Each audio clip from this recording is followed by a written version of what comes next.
thing kind of looks like a transformer. Sorry. Hi, Josh the RV Nerd here. Squirrel already. Video hasn't even started. I'm already distracted. Welcome to Bish's RV, everybody. Actually down here at Grand Design today, getting some updated footage. And I think the most popular of the reflection travel trailers, and I think it might be one of their largest, the 315 RLTS. It's what I call flat deck fifth wheel and layout, where it's basically the 337 RLS reflection fifth wheel without the extra steps up to the bedroom and bathroom, just all in one flat deck. So if you got a little hitch in your giddy up, if the old gray mare ain't what she used to be, as I like to say, well, then this might be a good fit for you. It's something that is perfectly towable, and actually they're doing some really nice towability functions, like they have Goodyear tires, they have factory included TPMS, a MORryde shackle system that a lot of travel trailers don't have. A lot of companies, when they go from fifth wheels to trailers, they'll start peeling out of the suspension. They didn't do that here. They also still include the anti-lock brake system, where if you're in a panic brake situation, this big, like 40-foot trailer behind you is going to handle pretty darn nicely given the circumstance. What's also interesting, these are 7-foot tall ceiling clearance, which very, very few travel trailers have. They're not exclusive with that, but there are in a very short list of brands that are extra tall. If you are a bigger person like me, weirdly, this will be more comfortable in things like the shower, even as compared to almost any fifth wheel out there, because the extra headroom that it gives you. They peeled out the carpet. They've lightened up the decor both inside and out. They've given a little bit of a facelift. Campsite window coverage, dual power awnings, heated tanks, hot cold weather rated, partridge, and a pear tree. It's not an accident that there are a lot of other brands who have started tweaking and shaping their floor plans to look more and more like this one, because more and more people have and continue to choose it. But it's not without a couple little hiccups, like the kitchen has a toe stubber kitchen slide. That might be an instant make or break deal factor for you. And I want to point out the things that even you might not buy an RV because of it, so that we can help you find your second RV the first time. And if you appreciate that, hit that subscribe button, like our video, and let's get going. Not that it has anything to do with the RV, but you might see a fella in a black t-shirt in the background walking over there. That apparently is Phil, one of the facilities managers here, and what a nice guy, you know.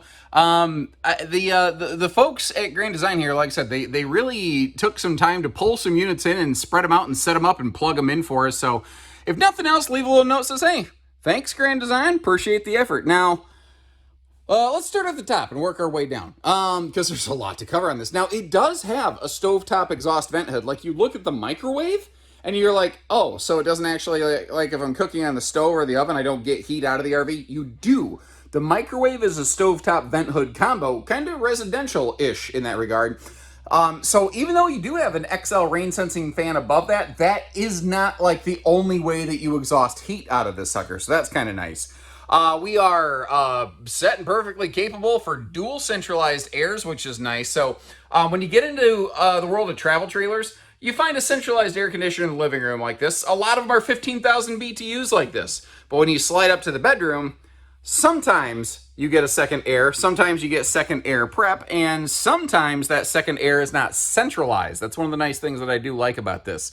They've, what do you think about the lighter decor versus the previous generation? I think it's a lot lighter, a little more welcoming, still very warm and cozy, still very HOA brown, and it's super neutral. Like, totally, I get that. But this is the kind of decor, like, you need to use your imagination a little bit. What they're trying to do is give you a little bit of a canvas where if you want to get a sort of color accented blanket or a couple throw pillows, it will very quickly throw some life in this thing that otherwise is about as beige neutral as it would get. One of the things that is fantastic here, though, is the taller ceiling. Floor to ceiling panel is going to measure 7 foot.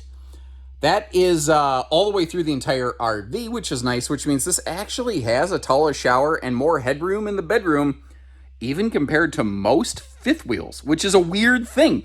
Usually when you think fifth wheels, you think always bigger, always better, but that's not necessarily the case here. Notice, too, they got rid of the carpet and the slide over there, and we're seeing our fun little Franken table. You're going to get to see a couple different ways that you can utilize that differently later in the video. But first, I want to get you a look at all these awesome campsite windows over here, giving you the perfect view of your campsite instead of the neighbor. And I don't know why, in my head, the neighbor is always sweaty and shirtless. But they're never attractive and sweaty and shirtless. Maybe maybe Sigmund Freud needs to do some, dream interpretation on me there, but that's an entirely different topic for an entirely different day. As I said before, this is what I call a flat deck fifth wheel floor plan. Like, if you like this, but you're like, man, I wish this was a fifth wheel, that's called the 337 RLS Reflection. It totally exists. This is the travel trailer sister to that. Now, if I'm being ultra picky, there's a few times in Reflections, like under that overhead cabinet, it gets a little dark and shadowed, but I don't know that I necessarily really need a light fixture right there when by the time you get down to the sofa, everything is still light and bright. It's just a personal little preference and observation that I had. I'm going to slide over here to the theater seat and plop down for a second. Give you a look here at the Roku Smart TV that is included with this. And I love that they didn't mount it all the way to the ceiling in the slide out. That is exceptionally comfortable and natural organic viewing. Now, I bumped the little button on the sofa here. You may notice you're getting a little bit of a disco light show in the front of that electric space heat and Tootsie Toaster. Which, speaking of which, if you want a disco light show, you can turn that quote fireplace on even in a heatless mode to get some neat little light. Where you're going to see that this is a tri-fold sleeper, and if you do have a guest or something over here, if they're not familiar with your RV, or if you got a kiddo with you that needs a night light, or if you got an adult with you that needs a night light, I'm not saying, I'm just saying, never mind. Listen, all I'm going to say is, it's dark, and when I turn on the light, or turn off the light in the hallway, I gotta run, because that monster's gonna get me. Everybody knows exactly what I'm talking about. The moment you turn off the lights, the monsters come and get you. Over here, I like how they are very good at keeping the outlets down around countertop level. They didn't have room for a symmetrical kitchen, but what they did have room for was right-handed folks. And I know that that's not awesome for left-handed folks, but I think they played the odds on this one. With the space they had, I think they did it as good as they really could have. Oh, look at that. Now, someone's going to say that's a neat little wine rack, but if you notice, it's even got the little wine glass, stem holder right there. I know some folks, though, that would turn that into a little margarita kind of station instead of a wine kind of station. That is a 16 cubic foot, 12 volt DC compressor fridge, and that means that this RV is outfitted with a 370 watt roof solar panel from the factory with a 50 amp charge controller. I think we got a little peek at that in our quick flyby floor plan in a flash. Now, we kind of saw the view from the theater seat over there. Over here from the other sofa, this is kind of what stuff looks like. So, especially if you sit on the sofa and just kind of lounge, man, you can have an awesome view of your campsite. Now, we are carpetless, easy cleaning, and pet-friendly anywhere that is walkable, which is really nice. They put all the vents kind of off to the side, actually some right under the island right there now that you're looking at it.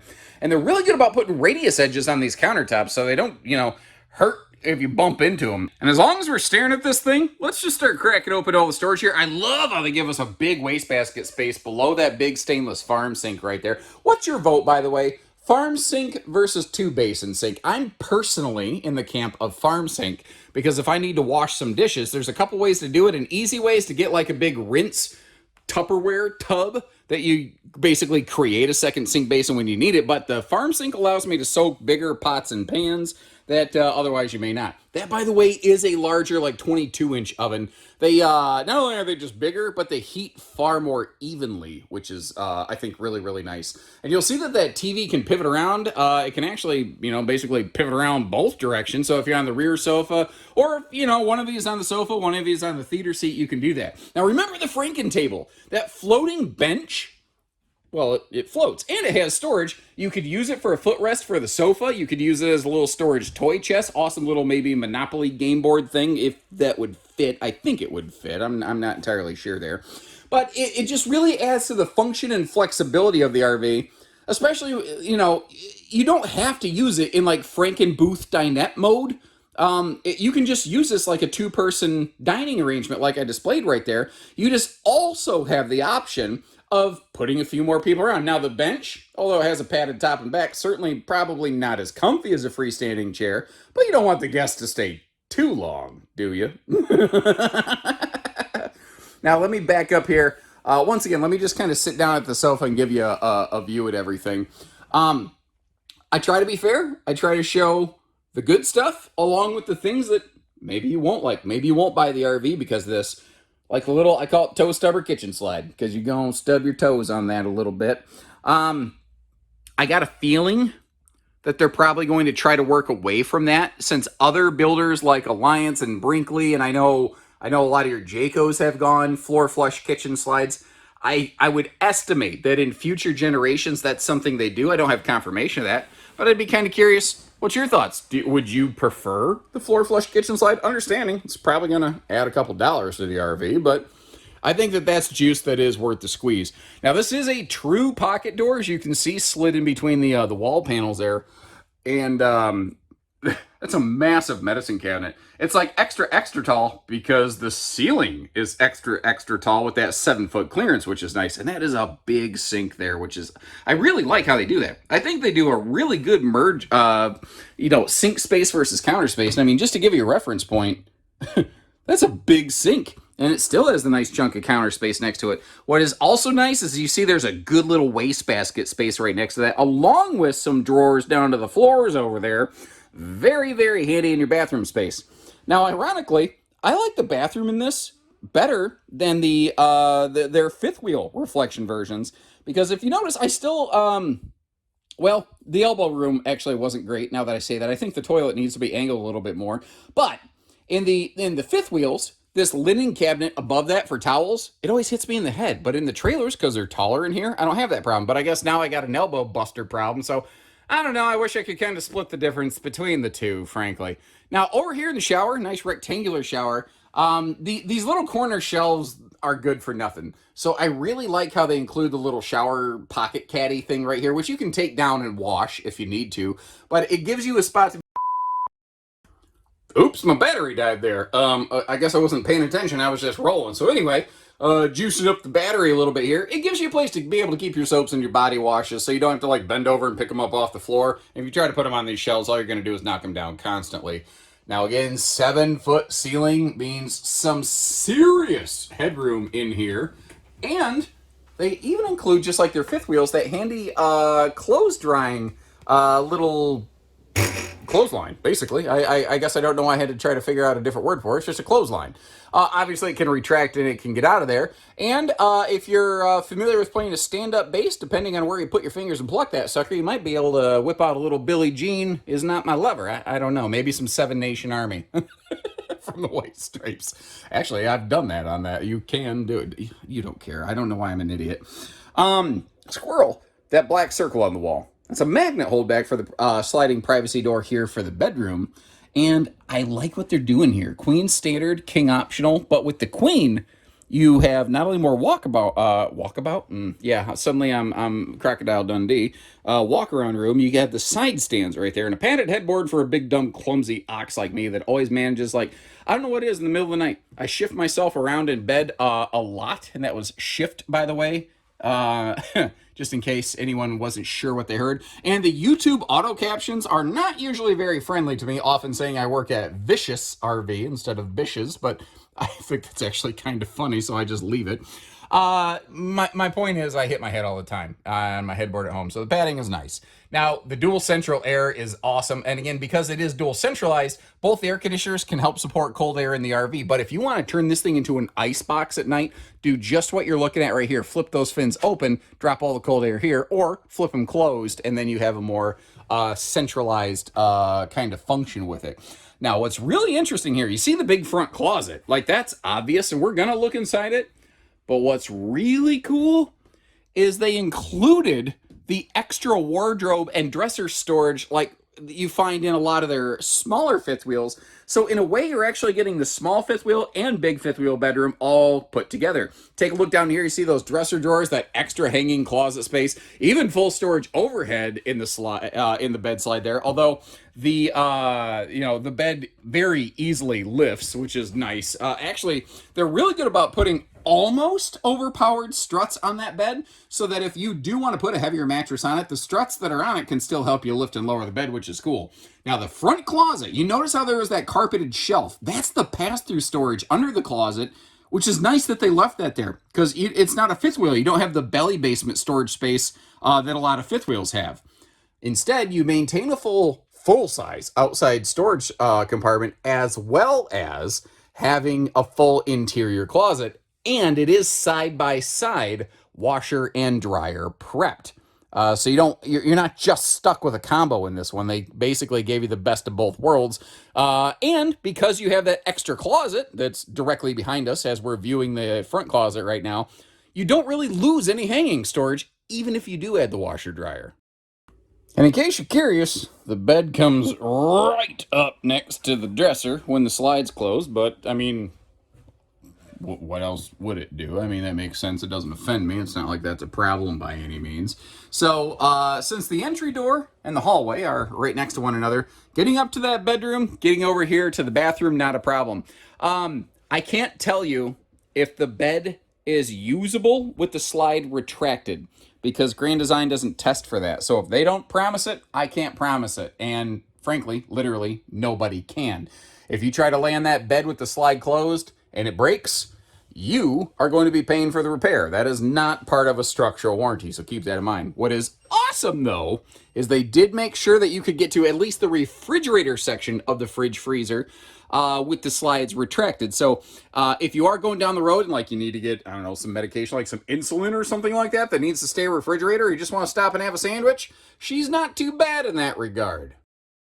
Now, I don't know how well you're able to discern this just from looking at a two-dimensional video, but this thing is long, it is strong, it is down to get the camping on. It's about 40-foot rig, and I think its GVW is between 11 and 12,000 pounds. You don't need to be half-ton in something like this. I certainly wouldn't. I know there are some people in certain parts of the country that do. I would not be among them, nor would I necessarily recommend it. I just don't think that that's going to be a good, safe pairing by any means. Now, something that's obvious compared to previous seasons, they've updated the nose cap. Something that's less obvious is it does have a stone guard. It's basically like a spray-on bed liner type layering right here, but it's interesting. It's only present on the darker gray section. It does not persist across the cap, and I don't know that I understand what and why. I don't get why they wouldn't bring it all the way across, but that's neither here nor there. Now, this RV has power tongue jack. It has power corner stabilizers, and that's all reflection trailers have ever had. But again, this thing's the size of a fifth wheel. It's bigger than some fifth wheels, frankly, than a lot of fifth wheels. And when you start getting in this size, the question of should it have auto leveling starts kind of coming into play. And I guess, right now they don't offer that. At the time that this video is releasing, they don't offer auto leveling here. And I'd be kind of curious, your input. Do you think they should offer auto leveling? Now, normally I try to get all the storage open ahead of time. Obviously, I failed here. But that is a storage pocket under the headboard area of the bed. But notice how it is separated from the area like under the footlocker storage space. So you do actually have dedicated, separated interior and exterior storage on these. Now, just like their big fifth wheels, you are prepped and ready for a full observation camera suite, whether it's just a rear camera, or if you also want these side view cameras. That's what that little housing there is for, if you want to mount one of those. Enclosed docking station, again, just matching everything they really can on their fifth wheels, with the exception of that auto leveling package. That's another one of those weird, just very few inconsistencies that they have between them. But this is kind of cool up here. You see the tire link monitor system. It comes with factory TPMS, tire pressure monitoring, and it's a banded system, meaning you don't have the valve stem caps that can like pop off and get loose or anything like that. And that other black box right there, that is our 50 amp charge controller to go with the 370 watt solar package up on the roof of this sucker. I'm also going to give them some credit for putting that battery disconnect switch up high, where shifting cargo is a lot less likely to smash and crash that sucker up. Magnet holdbacks, slam latches, making life simple and easy, and also dual power awnings over here to really maximize your shady patio space, which is pretty darn nice. Now, the entry steps. They've always stuck with these fold-out kind of aluminum plank, almost like boat dock anti-slip steps right here. And they can be really handy if you're camping on uneven ground. But recently here, all of a sudden, I've had a ton of requests, people going, why don't they have the new style steps? Do you think they should include like fold out LC, like Lippert or Moride steps or not? I don't know. You tell me. And I do appreciate how they've recently been making sure that they're putting like bigger entry handles on these, which is nice. And they are doing an anti-slam door. But if you look at the bottom right corner of the screen right now, you see a little black dot. That is a magnet holdback. So even though they're doing an anti-slam, they still have a magnet to make sure it can stay fully flush open and not have a sharp point kind of wiggling out into thin air where you might jab yourself with it. Now, I think the only way they could have mounted those speakers up any higher is if they actually built them onto the roof. And sometimes I think we shouldn't give RV manufacturers any ideas like that. I've made no secret about it. I am not a fan at this point of outside speakers on RVs. I could frankly just get rid of them and it wouldn't bother me at all. But that's my 2 cents. On a higher end, highly equipped fifth wheel like this, what's your take on the outside speaker situation? While you're leaving me a note, I'll fill you in over here. Goodyear tires, so 87 mile an hour rated, American made, which is excellent. We already talked about the TPMS, and you might notice they're using Moride shock dampening suspension here, just like they would do on a fifth wheel. A lot of brands, when you start moving from fifth wheels to trailers, that's an area that they instantly start peeling a lot of money out of the RV because not enough people are aware of or know the difference. And especially considering travel trailers already don't tow as nicely as fifth wheels. That's just a fact. I don't think that's really debatable. An equivalent size fifth wheel will pull better than an equivalent size trailer. It just will. I think trailers need all the help they can get for comfortable, smooth, safe ride and handling. And on that note, speaking of safety, anti-lock brakes on these. You know who else has anti-lock brakes factory standard? Nobody. Grand Design, Reflection, and Momentum travel trailers are the only travel trailers out there today at the time of this filming with factory standard anti-lock braking. That is a massive, massive safety feature in a panic emergency brake scenario. And I hope you never need to find out how effective that stuff is. But if it ever does happen, I hope you got that system. Now, there are some aftermarket systems like from Tucson that could be added to an RV to make that happen, but I really, really respect the fact that they're doing that right from the factory level here. You see the roof ladder on the back. What's not as obvious on that is 300-pound rated. Most are only 250. Man, that's a big trailer. USS Battleship Reflection over here. But the up there on the roof, because that is a big chunk of roof, it's going to catch a lot of sunlight. So they do put some roof attic vents in there to help breathe all that hot air out of there.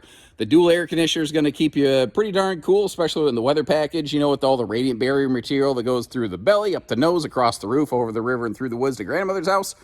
It's going to keep you comfy. And helping with the batteries, you got that 370-watt solar package up there, of course. Now, I do all kinds of other videos. If you're new to the channel, I don't just do RV reviews. I do tip and trick videos. But sometimes when I see things along the way midstream like this, I like to point it out.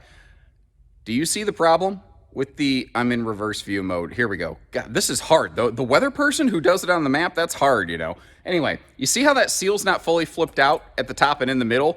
That can be a problem. At the point where that seal crimps and flips in and out, it's not actually making contact with the slide. So if it's a rainy day and it's just sitting like this, you could actually possibly have water trickle in through that. Now, there are other seals in place. There's another set of wiper seals inside of that. There's a bulb seal on the inside of the RV that all theoretically should prevent that from being an issue. But it's just one more layer of defense that you can control back there.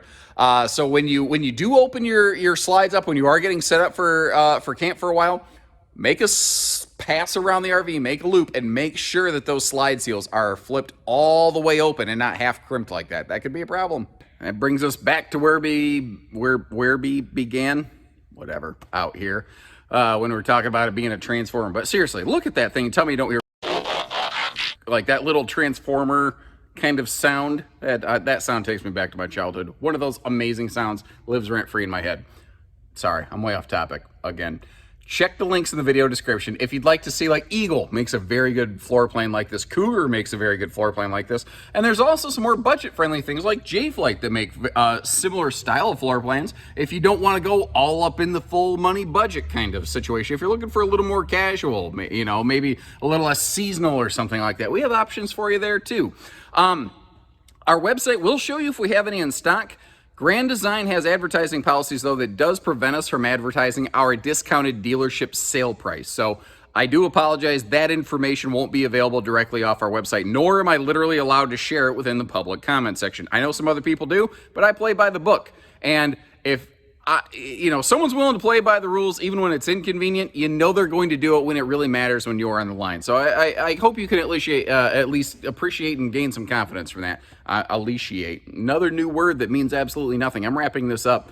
Take care, stay safe, have fun. Happy camping, everyone. This ended up like the end of an AC/DC song where, you know, the dirty deeds are done dirt cheap and